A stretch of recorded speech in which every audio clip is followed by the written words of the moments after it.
8e verset. Nous devrions utiliser tout notre temps, 24 heures par jour, à réciter, chanter ou se rappeler les noms divins du Seigneur, sa forme sublime, ses attributs et ses divertissements éternels, absorbant ainsi de plus en plus notre langue et notre mental. C'est là la quintessence de tous les enseignements. On devrait en même temps résider à Vraja, Goloka Vrindavan Dham, et servir Krishna sous la direction des dévots. Il faut suivre les traces des dévots bien-aimés du Seigneur qui sont profondément attachés à son service. Le mental peut aussi bien se montrer notre ami que notre ennemi. Il s'agit donc de l'éduquer afin qu'il devienne notre ami. Le mouvement pour la conscience de Krishna a pour vocation d'entraîner le mental à être toujours occupé au service de Krishna. Le mental véhicule des centaines et des milliers d'impressions, d'informations relatives non seulement à cette vie, mais à de nombreuses vies passées. Ces impressions se rencontrent, se heurtent parfois, créant dans le mental des images contradictoires. Ainsi, l'être conditionné peut-il être mis en danger par le mental? Les étudiants en psychologie connaissent bien les diverses transformations qui s'opèrent dans le mental. Or, la Bhagavad Gita enseigne: ce sont les pensées, les souvenirs de l'être à l'instant de quitter le corps qui déterminent sa condition future. Au moment de la mort, le mental et l'intelligence de l'être vivant créent la forme subtile d'un corps qui sera celui de sa vie suivante. Mais si à cet instant le mental s'attache subitement à quelque pensée indésirable, le prochain corps sera à l'image de cette pensée. Si au contraire, toujours à l'instant de la mort, l'être absorbe ses pensées en Krishna, il sera transféré jusqu'au monde spirituel, Goloka Vrindavan. Ce processus, celui de la transmigration de l'âme, est de nature subtile et difficile à saisir. C'est pourquoi Srila Rupa Goswami recommande aux dévots de former leur mental de manière à ce qu'ils ne puissent se souvenir de rien d'autre que Krishna. De la même façon, il faut habituer la langue à ne parler que de Krishna et à ne goûter que le Krishna Prasad. Srila Rupa Goswami ajoute: il faut vivre à Vrindavan ou quelque part à Vrajabhumi. Vrajabhumi, la terre de Vrindavan, couvre une superficie de 84 kroshas, un krosha valant quelques 5 km². Celui qui fait de Vrindavan son lieu de résidence doit y prendre refuge auprès d'un dévot élevé, pour ainsi toujours avoir l'occasion de penser à Krishna et à ses divertissements. Srila Rupa Goswami explique davantage ce point dans son Bhakti Rasamrita Sindhu. Un dévot devrait toujours habiter sur la terre spirituelle et absolue de Vraja, et toujours s'y absorber en le souvenir de Krishna et de ses compagnons bien-aimés. En marchant sur les traces de tels compagnons du Seigneur et en acceptant leur tutelle éternelle, on peut développer en soi l'intense désir de servir Dieu, la personne suprême.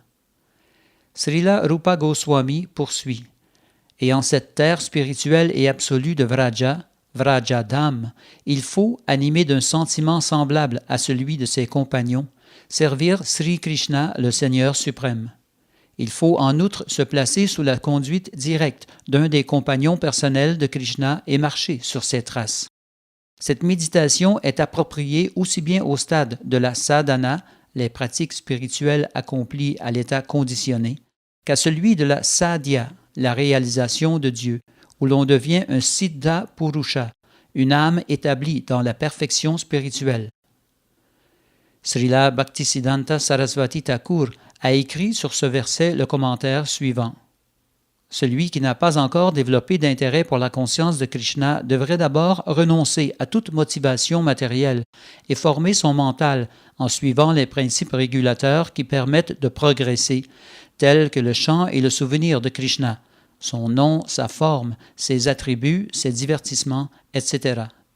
Puis, ayant ainsi développé un goût pour ces pratiques, l'aspirant dévot devrait s'efforcer de vivre à Vrindavan et user de tout son temps à se rappeler le nom de Krishna, sa renommée, ses divertissements et ses qualités, sous la conduite et la protection d'un dévot parfaitement qualifié. Telle est la quintessence de tous les enseignements portant sur le développement du service de dévotion. Au stade néophyte, il faut constamment s'absorber dans l'écoute de ce qui a trait à Krishna, la Krishna Katha. C'est ce qu'on appelle le stade de l'écoute ou Shravana Dasha.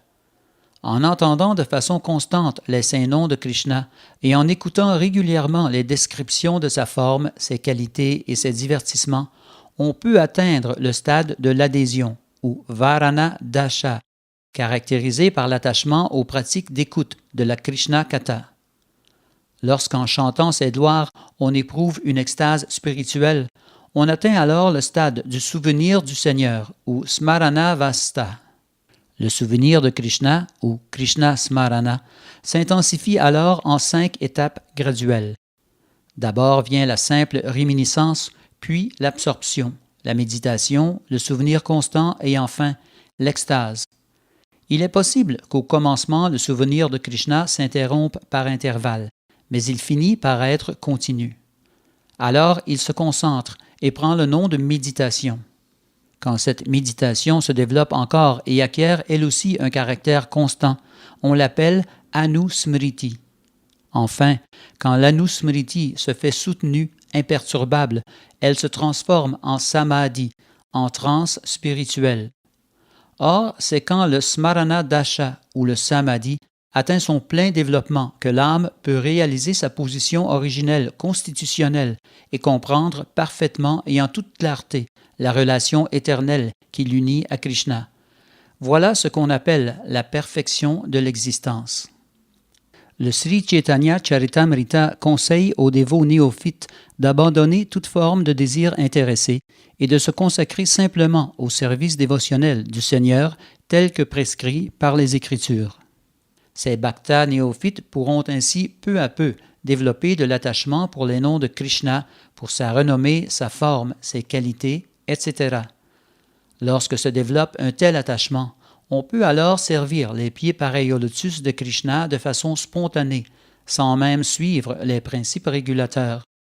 Ce niveau est celui de la Raga Bhakti, le service de dévotion accompli par amour spontané. Arrivé à ce stade, appelé aussi Raganuga Bhakti, le dévot peut marcher sur les traces d'un des compagnons éternels de Krishna à Vrindavan. Ce service spontané, ou Raganuga Bhakti, peut s'accomplir dans le cadre de l'une ou l'autre des 5 principales relations, rasa. La relation neutre, Shantarasa, où le dévot aspire à devenir semblable aux vaches de Krishna, au bâton ou à la flûte qu'il tient dans sa main, ou encore aux fleurs qui ornent son cou. La relation de serviteur, Dasya Rasa, où le dévot marche sur les traces des serviteurs de Krishna, tels que Chitraka, Patraka ou Raktaka. La relation d'amitié, Sakya Rasa, où le dévot peut devenir ami de Krishna, à l'exemple de Baladev, Sridham ou Sudam. La relation caractérisée par l'amour paternel ou maternel pour le Seigneur, Vatsalya Rasa, semblable à celui de Nanda Maharaj et Yashoda. Et enfin, la relation caractérisée par des sentiments amoureux pour le Seigneur, Madhurya Rasa, comme ceux qu'entretiennent Srimati Radharani, ses compagnes dont Lalita et ses suivantes, les Manjari, dont Rupa et Rati. Tel est l'essence de tous les enseignements sur le service de dévotion.